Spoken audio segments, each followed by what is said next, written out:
Hi, I'm Glenn Rogers, and this is American Perspectives. In this video, we're going to talk about a socioeconomic lie. There's just no other way to refer to it. It involves a simple lie. Well, what is that lie? Well, I'll get to that in just a minute. But first, I want to ask you to do something. It'd be very helpful to this channel if you could go right down below the screen to where the subscribe button is and click that button and subscribe. It'll be very helpful to us. It's not like a magazine subscription or anything. You don't have to pay for it. It doesn't obligate you in any way. Nobody's going to bother you. But it tells YouTube that you like the content on this channel, and it moves our video up through their algorithm so that it's available for more people to see. Clicking the thumbs up button does the same thing. So it would be really helpful to us if you would do that. But what is this lie that I'm referring to then as a socioeconomic lie? Well, it is, quite frankly, the lie of socialism. Okay? There's a lot of confusion about what socialism is. Some people, and I've talked to them, and I've talked to other people who've talked to their children about this, and I know that quite a number of people are under the impression that basically socialism is just a way to help people. There are lots of people in our society that need help, so we're going to take a little bit of money from the rich people and use it to help the poor people, and that's what socialism is. And what's the problem with that, really? Because rich people have so much money that, even when we take some of it, they still have plenty, and then we're going to use it to help poor people. So why is that an issue? Well, I can tell you that's not what socialism is, okay? And there are a lot of professors, and I used to be a professor. I've dealt with a lot of professors, and I've done a lot of research on this about schools all across the country. And there are a lot of professors who tell their students that's what socialism is. And the simple fact is, and I don't mean to be offensive or anything here, but that's just not true.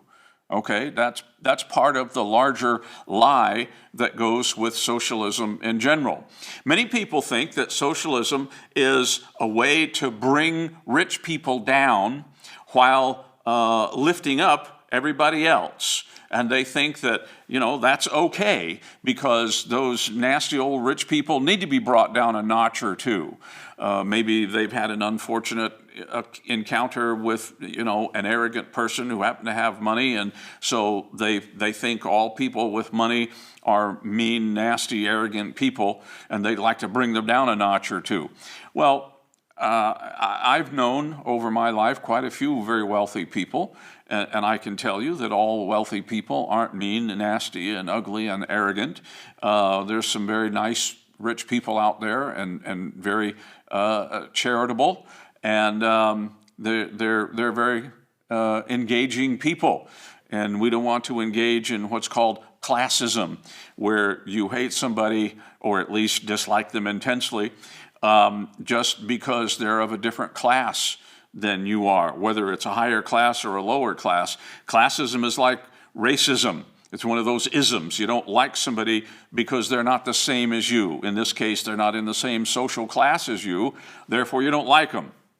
There's a lot of that going around in America, and it's not a good thing. And socialism may be, in fact, a way to bring rich people down, but the other part of that is a way to lift everybody up, not rich. Yeah, that's not true. It doesn't work.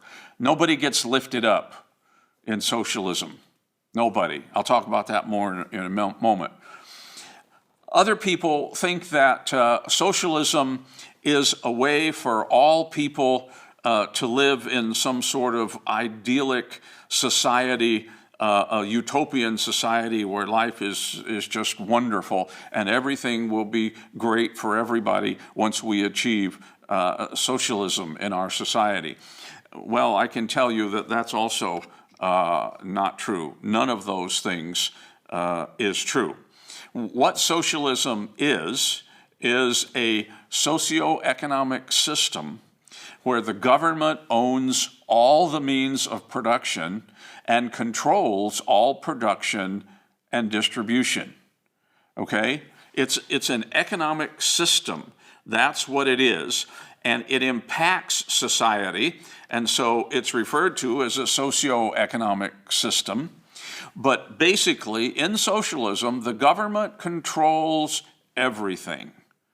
The government controls everything, okay? It controls the factories where things are made. It controls the trucking and the railway and the air industries where things are shipped from one place to another. It controls the stores where they're shipped. It controls everything about production and distribution. It also controls, then by default, the economy. And it controls the educational system, the healthcare system, the housing system. It controls transportation, it controls communication, it controls virtually everything. And here's the thing about that. The more control the government has, the less control you have. Well, how does socialism do all of this? Can it really be that big and ugly and scary that it can do all that sort of stuff? You bet it can. It's a big, ugly, scary thing that does all sorts of bad things. Number one, it destroys wealth. You see, many people think that wealth exists here in America, and that if the government comes along and starts taking most of it away from wealthy people, that those wealthy people will just continue to earn more and more and more wealth, and so there will be more to take and more to take and more to take, and you just keep taking the wealth and using it for other stuff over here, and that the wealthy will just continue to be wealthy forever. Well, it doesn't work that way. Wealth isn't a bottomless well that just springs up, and there's always more wealth there. Wealth has to be earned. It has to be generated. And one of the things that allows that to happen is the concept of incentive. Socialism, though, destroys incentive. Why do people work hard to be successful and thereby become successful and have income and create wealth? How do they get wealthy and stay wealthy? Well, incentive is part of that whole thing. Now, there has to be skill, and there has to be drive and knowledge and all sorts of other things, but basically underlying all of that is incentive. There has to be a reward at the end of it. Why would you work very hard if there's no payoff at the end? You see, and if the government comes along and starts taking the wealth, where's the incentive? Why work hard to get wealthy when you're not going to be able to keep it, because the government is going to take it from you who earned it and give it to people who didn't earn it? They take away the incentive. Socialism destroys wealth because it destroys incentive. Socialism lifts no one up. What it does is it brings everyone down. Now, what people are told often is that, society is like this. You get the wealthy people and you have the not wealthy people, and socialism will bring these people down and bring these people up, and then everybody will be equals. It doesn't work that way.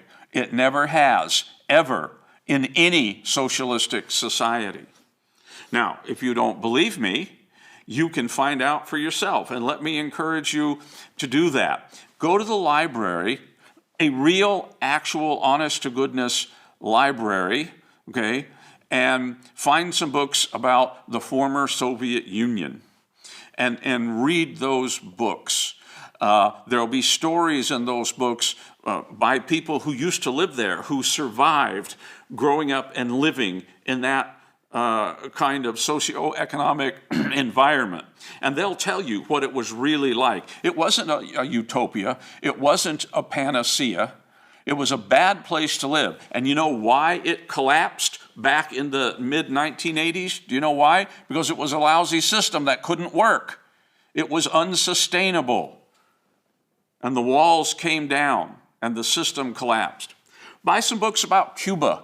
And learn about, or not buy, but go to the library and get them, okay? Whether you buy them or get them from the library. Get some books about Cuba, right? And read about Cuba in the 1950s, and then what happened there with Castro and the takeover and what Cuba is like today.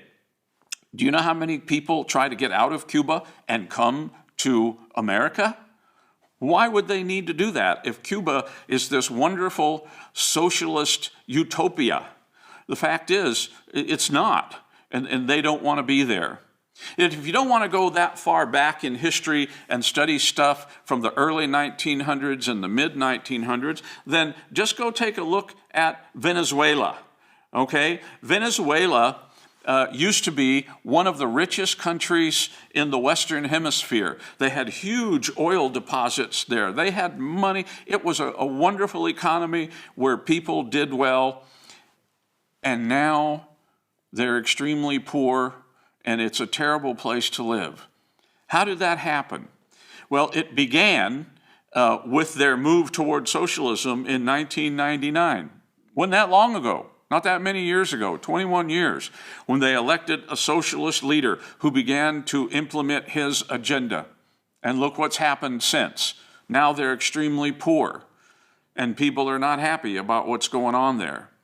Socialism is a socioeconomic killer. It kills a society's economy, and in doing so, it basically kills the society. You see, the economy of a society is like that society's lifeblood. And just like you can't live without having your blood flowing through your body and it being good, healthy blood that flows through your body, if you get cut real bad, cut your wrist, get a cut throat or whatever, and you bleed out, or one of your arteries, whatever, you bleed out, you die, right? People who bleed to death die because they don't have any blood. Well, that's an analogy for what a sick economy does to a society. It kills a society. So socialism, in killing the economy of a society, kills the society. It doesn't help anybody. It's never helped anyone. Socialism puts people into poverty. Capitalism lifts people out of poverty. The goal of socialism is total government control. And what you need to understand is the more control the government has, the less control you have. And the more dependent you are on the government, the more likely you are that you have to just simply say, okay, yes, sir, government, we'll do whatever you say. When they control the economy, they control healthcare, they control education, they control transportation, they control communication. When they control everything, you control nothing. Socialism is bad. It's bad for everything except the government. But if it lasts long enough, it's even bad for them because the wealth slowly dwindles away and there isn't enough to support even the government.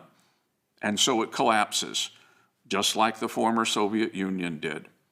Socialism is a bad thing. Saying it's a good thing is a lie. So, once again, if you like what we're doing on this channel, click the subscribe button down below, maybe the thumbs up. It helps us out a great deal. I thank you for watching today and hope you'll tune in again.